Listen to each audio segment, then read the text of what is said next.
नमस्कार दोस्तों, मैं रीटा चौधरी ब्लेसिंग्स टीम दिल्ली से बोल रही हूँ। पुस्तक फकीर, लेखक रुज़बे एन भारूचा, ऑडियो नंबर 26।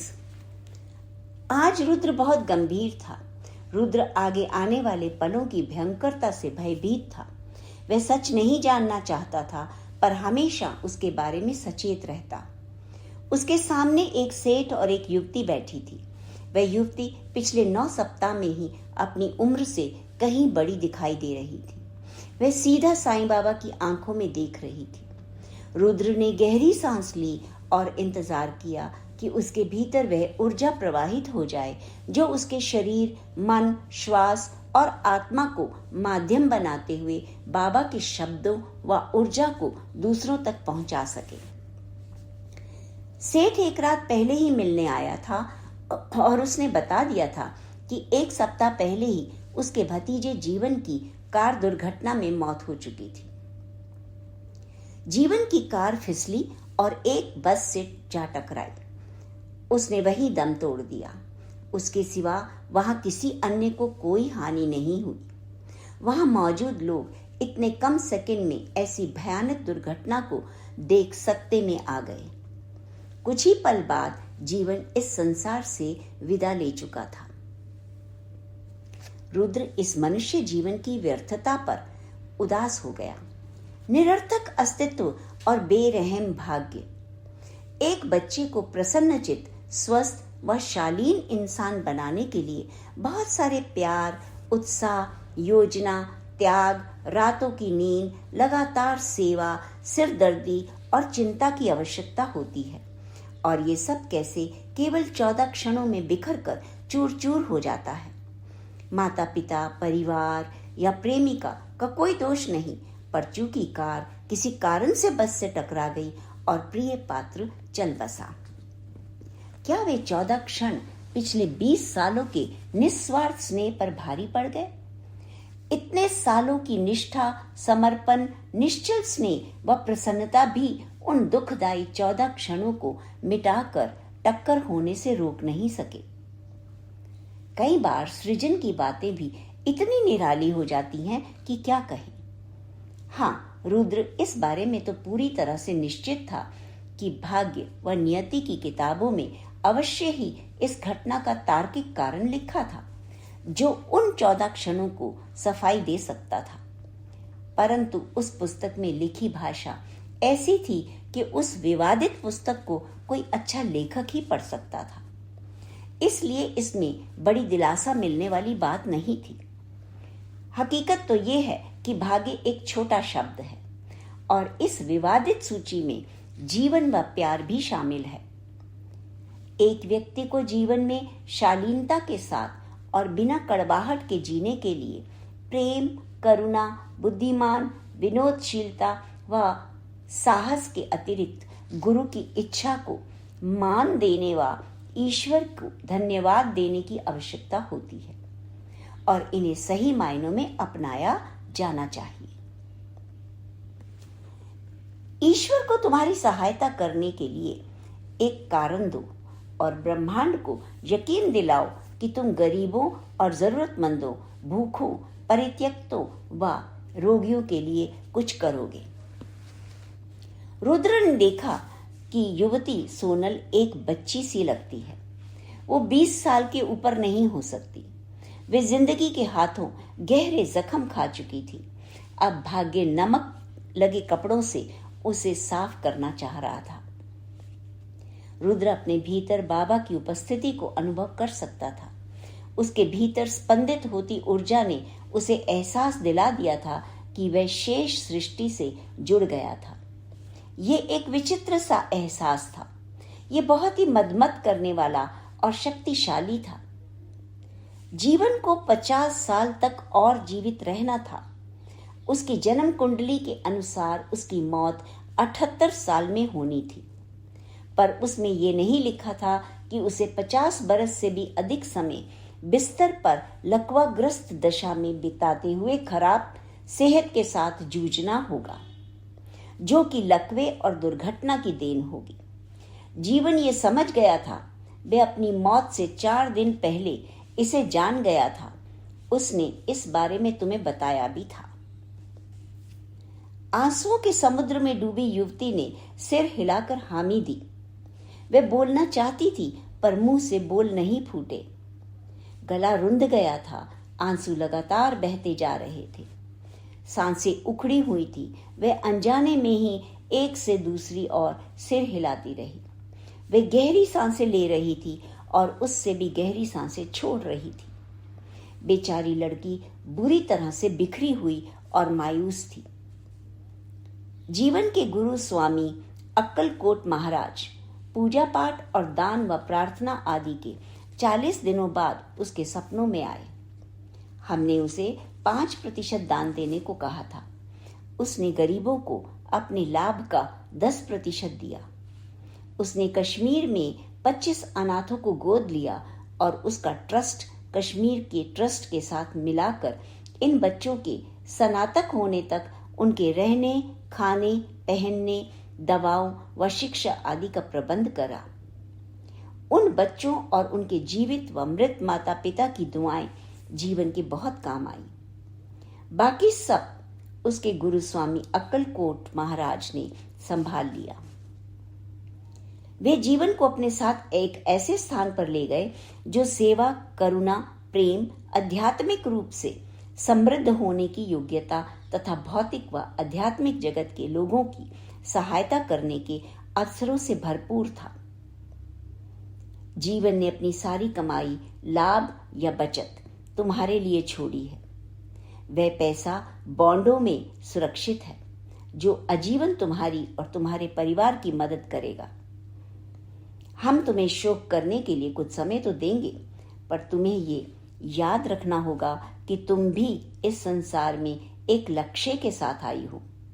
तुम्हें अपना बाकी जीवन लकवाग्रस्त और दुर्घटनाग्रस्त बच्चों की सेवा में लगा देना चाहिए, क्योंकि उनकी देखभाल करके ही तुम अपने प्रेम को परिपूर्णता दे सकती हो। तुम मानवता की सेवा कर रहे हो, ये सोचकर महत्व पाने की आशा मत रखो। तुम किसी पर एहसान नहीं कर रहे, बल्कि तुम तो अपने ऊपर कृपा कर रहे हो, अपने कर्म सुधार रहे हो और अपना विकास कर रहे हो। सेवा भाव तुम्हें जीवन के निकट होने का एहसास देगा। जरूरतमंदों की सेवा करने का मतलब होता है ईश्वर की सेवा करना। तुम्हारे लिए तुम्हारा ईश्वर ही तुम्हारा प्यार है। उन अपाहिजों और जरूरतमंदों की सेवा करके तुम अपने उसी प्यार को मान दोगी। हमने पूरा जीवन के लिए तुम्हारी धन संबंधी आवश्यकताओं की पूर्ति कर दी है। जीवन ने तुम्हारा ध्यान रखा है, अब तुम्हें उसका ध्यान रखना है। हर पीड़ित और चोटिल व्यक्ति में उससे देखो और जरूरतमंदों को अपनी सेवा दो। जो तुम्हारी सहायता व देखभाल चाहते हैं, उनके प्रति सेवा व प्रेम भाव रखो। यदि तुम अपने भावों को काबू में नहीं रख पाई तो जीवन को तुमसे सैकड़ों गुना अधिक दुख होगा। वो तुम्हारे कंपनों से प्रभावित होगी, और यदि तुम अपने दुख और पीड़ा का प्रयोग जरूरतमंदों की सेवा में लगा दोगी तो जीवन की उपस्थिति तुम्हें हमेशा अपने साथ महसूस होगी। जीवन का भी आध्यात्मिक विकास संभव होगा और वह भी तुम्हारे माध्यम से पीड़ितों को आरोग्य देने में सहायता और अपने आप को सक्षम पाएगा। पर इसके लिए तुम्हें अपने मन को मुक्त करना होगा। वह तभी संभव है जब तुम गुस्से, कड़वाहट, नफरत से दूर रहो। स्वयं को ईश्वर और उसके निस्वार्थ प्रेम से भर लो और तुम उसकी परछाई बन जाओ। स्वयं को सर्जक से एकाकार करो और कुछ समय बाद तुम ईश्वर में विलीन हो जाओगी। सागर की लहरों की तरह तुम भी सागर हो जाओगी। जितना बन सके अपने दिल से सेवा करो। हमने जीवन को यहाँ बुलवाया ताकि वह सेवा की प्रक्रिया का आरंभ कर सके और तुम उसकी इस प्रक्रिया में मदद कर सकती हो।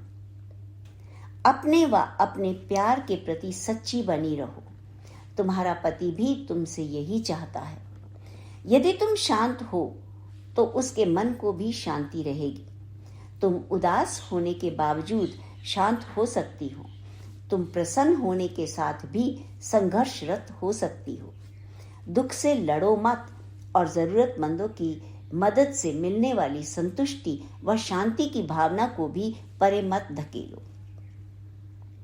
सोनल ने पहले बाबा की तस्वीर फिर रुद्र को देखते हुए कहा, मैं सांस नहीं ले सकती, मैं उसके बिना नहीं जी सकती, मैं अपनी जान देकर उसके पास जाना चाहती हूँ, मैं मरना चाहती हूँ। दोस्तों, यहाँ रुद्र के द्वारा बाबा बोल रहे हैं, प्यारी बच्ची, इस बात की क्या गारंटी है कि मरने के बाद तुम्हारा उससे मिलन हो ही जाएगा। मुझे तो इतना पता है कि ये कदम उठाने के बाद तुम्हारी उससे मिलने की थोड़ी सी भी संभावना हमेशा हमेशा के लिए मिट जाएगी। कोई व्यक्ति जब अपने प्राण स्वयं लेता है तो उसकी आत्मा को घातक आघात व दुख का सामना करना पड़ता है। कोई व्यक्ति जिस भी कारण से आत्महत्या करता है, वे कारण भी व्यक्ति की आत्मा के साथ ही जाता है। मृत्यु के बाद मनुष्य शरीर तो त्याग देता है, लेकिन मन कभी नहीं मिटता। विचारों की प्रक्रिया कभी नहीं थमती। भाव बने रहते हैं और क्रिया प्रतिक्रिया देते रहते हैं।